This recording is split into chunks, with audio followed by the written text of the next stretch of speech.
It is Saturday, April 18th, 2026. Yes, day 6 of the United States naval blockade targeting Iranian ports. And what started as Operation Epic Fury has now fully transitioned into Operation Economic Fury. Yes, we are no longer talking about what this could look like. We are watching it play out in real time. The Pentagon held a briefing where Defense Secretary Pete Hegseth and Joint Chiefs Chairman General Dan Kane laid out exactly where things stand.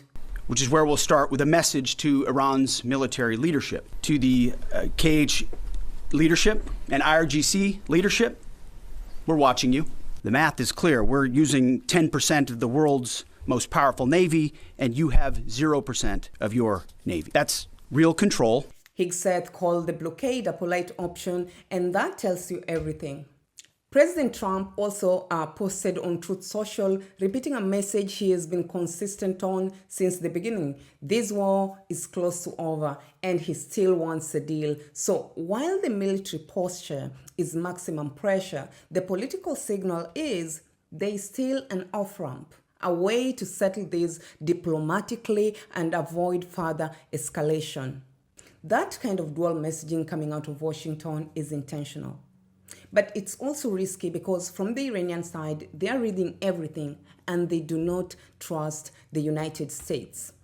Israeli Prime Minister Benjamin Netanyahu has also backed the blockade, calling it a necessary and firm response. He also made it clear, though, that the objective hasn't changed. That is complete removal of Iran's enriched uranium and a long-term halt to its nuclear program. So from Israel's perspective, this isn't an escalation. It is unfinished business, and it reinforces the message coming from Washington. This pressure campaign isn't temporary. It is meant to force a final outcome, and we are already starting to see early signs of that pressure ripple outward. Oil markets are reacting, Iran's energy exports are effectively frozen, while the United States claims that it's only enforcing it with a fraction of its naval power. On paper, the blockade looks airtight. U.S. Central Command says it's fully implemented and has already halted the majority of economic traffic. Tehran is bleeding an estimated $435 million a day in lost oil revenue. Multiple merchant vessels have already turned around, but here is where things start to get more complicated because not every ship is stopping. Shipping trackers are lighting up with Iran-linked tankers that aren't heading directly into the blocked ports, but also exactly not playing by the rules. Take the Rich Steady, for example, a sanctioned Chinese-owned crude and chemical carrier known for hauling Iranian oil. It slipped through the Strait of Hormuz earlier this week, went dark for days, then suddenly made an abrupt U-turn near the Gulf of Oman when it got too close to the American picket line. Now it's anchored back in Iranian waters. But that's not an isolated case.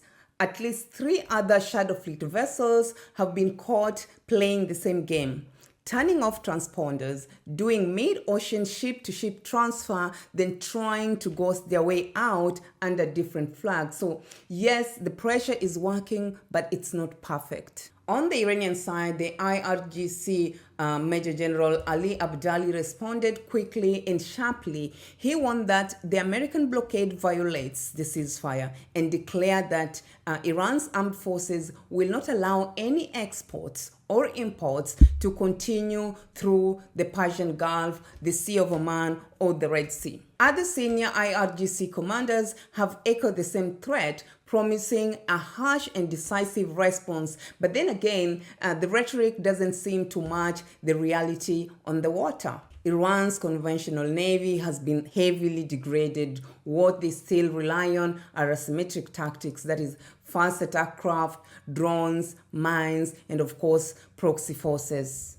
The kind of tools designed to harass and disrupt, not to win a direct fight. Meanwhile, the United States has over 10,000 personnel in the region, backed by warships, aircrafts, and constant surveillance, enforcing a full seal on Iranian ports. So no vessel in, no vessel out, and so far, no shots fired. Now let's talk about what's actually making that possible. American sea power is fully on display. The USS Abraham Lincoln Carrier Strike Group is already in position with additional forces moving into theater. Guided missile destroyers are doing the dangerous closing work, operating in waters that could still be mined while staying ready for drone swarms or coastal missile threats. Submarines are operating below the surface, completely unseen, and overhead, maritime patrol aircraft and helicopters are maintaining constant surveillance. In the air, F-35 Lightning II fighters are a major part of this. These jets provide real-time targeting, long-range detection, and seamless coordination with the naval forces. If a ship tries to push through the blockade, the response doesn't start with a missile. It starts with presence, a low-altitude pass, flares over the bomb, a direct and unmistakable warning. And in most cases, that's enough, because this isn't about immediate destruction. It is about control. And here's the part that doesn't get talked about enough. This kind of operation is not easy to sustain. We are looking at thousands of personnel, continuous flight operations, ships on constant alert, boarding teams ready at all times. Every intercept burns fuel. Every hour adds fatigue. Every day, the margin for error gets smaller. And in that kind of environment, even a small incident, a warning shot, a misread signal, can escalate very fast. By the way, the Navy doesn't need to lose a ship to lose the strategy. The cost just needs to become too high to maintain, and the IRGC knows that. They are watching, waiting for cracks, for the moment that pressure turns into overextension. Because if that happens, they have another lever. And this is exactly where things could go global very quickly. Iran has made it crystal clear. If the squeeze continues, they will pull a secondary lever. That is, ordering the Houthis to shut down the el-Mandeb Strait. Senior Houthi officials are openly saying that the option is still on the table if the aggression escalates.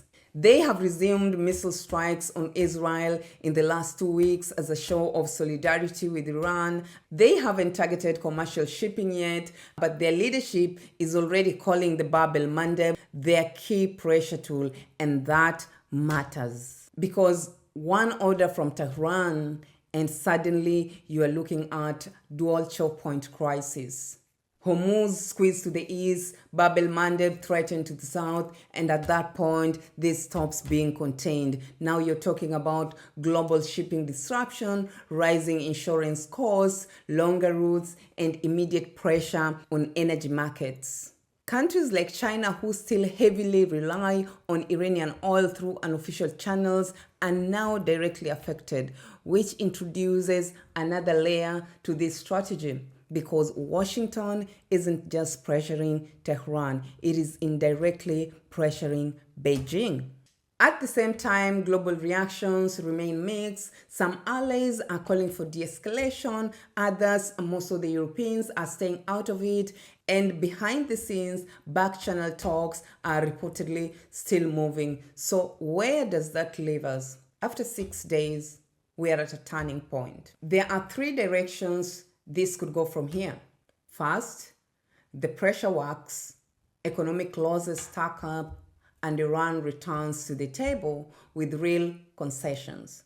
Second, Iran tests the system asymmetrically, not directly, but through proxies, cyber activity, and indirect disruption.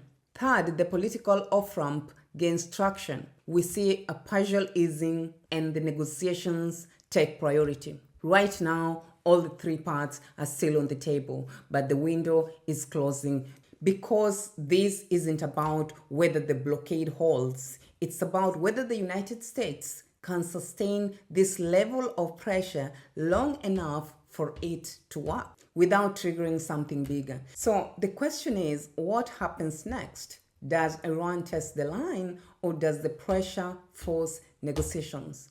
Let me know what you think in the comments, and if you want clear real-time breakdowns of fast-moving global events that actually impact your wallet, make sure you're subscribed to the Winnie Report.